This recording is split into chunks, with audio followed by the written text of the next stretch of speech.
The air in the dining room was thick with tension, so dense it felt like it could choke me. I sat at the oak table, the same one we'd picked out together at that overpriced antique store. Its surface bore the scars of countless meals, each mark a memory. My fork hovered over a half-eaten plate of pasta, the marinara congealing in the dim chandelier light, like spilled blood. Across from me, Elisa's eyes flicked her phone, her fingers twitching as if they ached to grab it. She didn't. Instead, she forced a smile that didn't reach her eyes. "I'm pregnant, David. We're going to be parents." Her voice was bright, but it trembled, a violin string plucked too hard. My heart stopped, not with joy, but with a creeping, cold dread. I'd had a vasectomy 2 years ago. The words hung between us, heavy as a guillotine blade. I stared at her, searching for the woman I'd married, the one who had laughed with me under the stars in Santorini, promising forever. Her auburn hair caught the light in soft waves, but her face was a mask, pale, taut, waiting for me to shatter the silence. I couldn't. My mind was a storm of questions, each sharper than the last. How? Who? Why? The room seemed to shrink, the walls pressing in.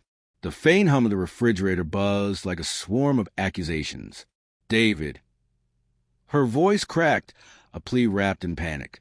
She leaned forward, hands gripping the edge of the table, knuckles white. "Say something." I set my fork down. The clink against the plate sounded deafening in the silence. "That's impossible," I said, voice low and steady, though my pulse thundered. "You know why." Her eyes widened just enough to betray her. She parted her lips, then closed them, trembling. "What do you mean?" she whispered. But the lie was already fraying, her composure unraveling like cheap thread. I rose, chair scraping against the hardwood, a sound echoing like a gunshot in my head. I had a vasectomy, Elise, 2 years ago, after we agreed. No kids. Each word I spoke was deliberate, a stone dropping into the widening chasm between us. Her face collapsed, color draining, breath hitching. She didn't know I kept the medical records, tucked away in a locked drawer in my office, a quiet precaution I'd never thought I'd need. I don't understand," she stammered, hands fluttering to her stomach. Instinctive and protective. There must be a mistake. Maybe it didn't work. Those things can fail, right? Her desperation was raw, clinging to straws, but the quiver in her voice told me she knew the truth was slipping through her fingers. The room spun, a kaleidoscope of memories and suspicions I'd ignored for months. Late nights at her office, vague excuses about client dinners. The way her phone always stayed face down, notifications dismissed with nervous laughter. I had told myself it was nothing. Love meant trust. Doubt was poison, and I wouldn't drink it. But now, standing there, the poison was all I could taste. "Let's not do this," I said, voice colder than I meant. I walked to the office, footsteps heavy, each one a countdown to the inevitable. The drawer creaked as I opened it. The manila folder inside felt like a loaded gun. I returned to the dining room, tossing the vasectomy records onto the table. They landed with a soft thud, the sound of our marriage breaking.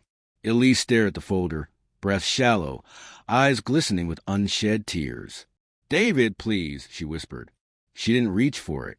She didn't need to. The truth was alive now, clawing its way into the open. "Who is he?" I asked, voice barely a whisper, but heavy with rage, heartbreak, and disbelief. I wanted to scream, shake her, demand answers. Instead, I stood rooted, fists clenched.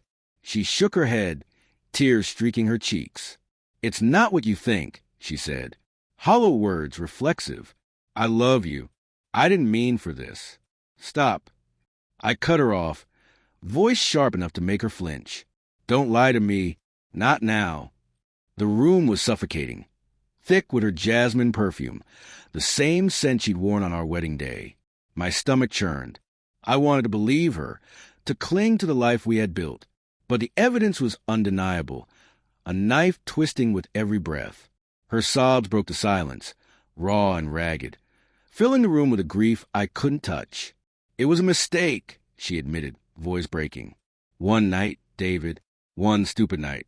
I was lonely, and you were always working. I didn't mean to hurt you. Lonely. The word hit like a slap. I thought of my late nights at the firm, chasing promotions to give us the life she wanted. House, vacations, security. I thought I was enough. I thought we were enough. But now, her words painted me as the absent husband, the man who left her to drown in her own solitude. Who is he? I asked again, voice steadier now, though my heart splintered. I needed a name, a face, something to make it real. She looked away, gaze fixed on a window where the streetlights cast long shadows. It doesn't matter, she whispered. It's over. It was nothing. I laughed bitterly, hollow. You're carrying his child. Elise, that's not nothing. She flinched, hands tightening over her stomach. I saw something in her eyes. Guilt, yes, but also defiance. I didn't want this, she said, voice rising, desperate. I wanted us. I wanted you. But you were never here, David. You were always somewhere else, even when you were right there. The accusation stung, but it didn't erase the betrayal. I wanted to hate her, to let anger consume the love I still felt. But it wasn't that simple. Love doesn't vanish in a moment. I sank into a chair, the weight of her words pressing down like the silence that followed. What now?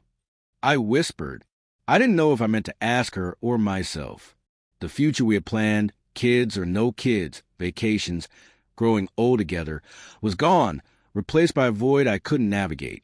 Elise wiped her tears, face hardening as if she had made a decision. I'll leave, she said, voice steady, resolute. I'll go to my sisters.